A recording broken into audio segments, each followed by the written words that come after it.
বর্তমানে তিস্তা নদীর যে জল সেটা নেই, তাই উত্তরবঙ্গের কৃষকদের পোহাতে হচ্ছে দুর্দান্ত, অসহায়, করুণ অবস্থা। এই করুণ অবস্থাকে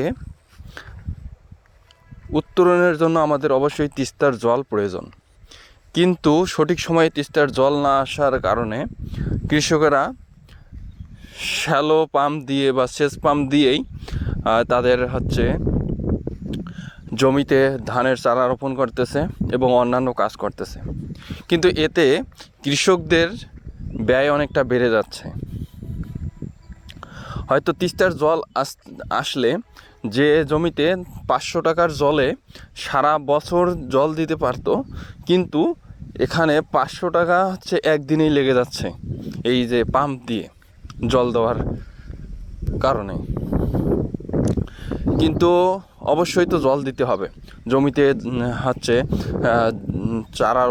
ধানের চারা রোপণ করা হয়েছে কিন্তু জল নেই, তাই জল দেওয়ার জন্য এই যে অনেক কষ্ট করে ভ্যান ঠেলে ঠেলে নিয়ে গিয়ে জমিতে ধানের চারাতে জল দেওয়া হচ্ছে, ধানের চারা গুছিতে। তো এটা উত্তরবঙ্গের বর্তমান করুণ অবস্থা একটা, যেখানে কি পুরাতন সেই সনাতন পদ্ধতিতে শ্যালো মেশিনের সাহায্যে জমিতে জল দেওয়া হচ্ছে। এই শ্যালো মেশিনটা তেল চালিত, ডিজেল চালিত।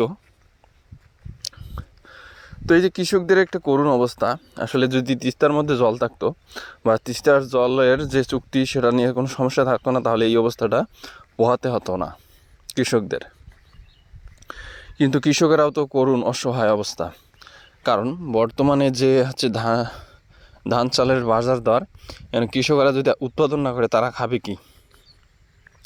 এবং উৎপাদন করতে গিয়ে দাম যাচ্ছে, উৎপাদন খরচ যাচ্ছে বেড়ে।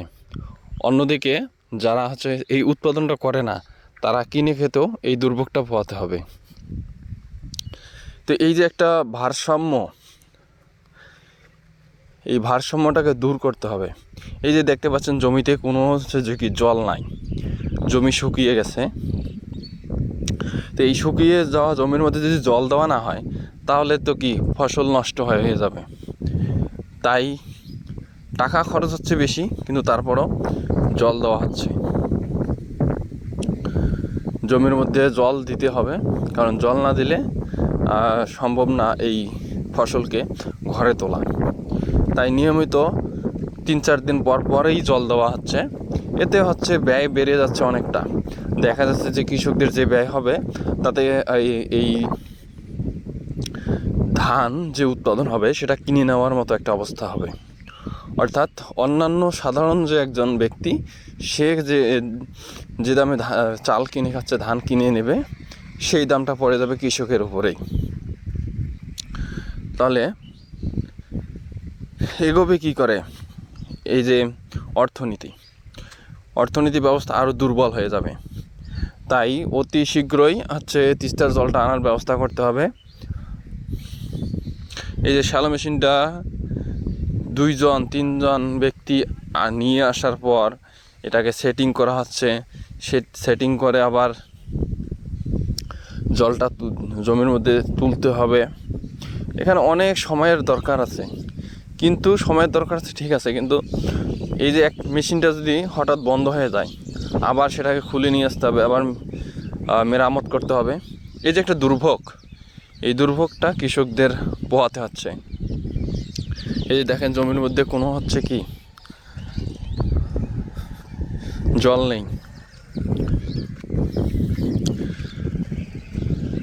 তো এরকম যদি অবস্থা থাকতেই থাকে, তাহলে কৃষকেরা তাদের উৎপাদন করে শান্তি পাবে না, ফসল উৎপাদন করে।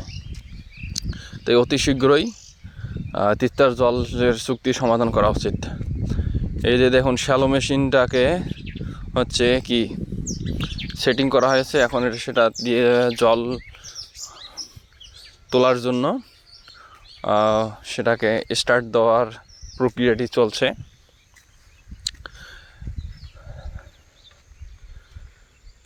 বিশেষত এখানে আমাদের জমিতেও ধানের চারা রোপণ করছি, তো সেখানে জল দেওয়া হচ্ছে। এখানে রয়েছে আমার দাদা আর একজন গ্রামের চাচা, তো একসাথেই জল দেওয়া হবে দুজনের জমিতে। তো এই যে এটাকে বলা হয় গোমা। এই গোমার সাহায্যে জল দেওয়া হচ্ছে। মেশিনটা স্টার্ট হয়ে গেছে, এই যে গোমার মধ্যে জল চলে যাচ্ছে। এই যে দেখুন, এটা দিয়ে এখন জল বেরোবে। অর্থাৎ এই গোমাটার সাহায্যে জল দিলে জলের অপচয় হয় না। আর যদি মাটি দিয়ে জায়গার ব্যবস্থা করে জল আনা হয়, তো ওই মাটিটা জল শুষে নেয়। তো এই গোমাটার সাহায্যে দেওয়ার কারণে এই জলের সাশ্রয় হচ্ছে। এই যে দেখেন, জমির মধ্যে এখন জল চলে যাচ্ছে। তো আস্তে আস্তে পুরো জমির মধ্যে জল হয়ে যাবে, ভরাট হয়ে যাবে। ধন্যবাদ সবাইকে।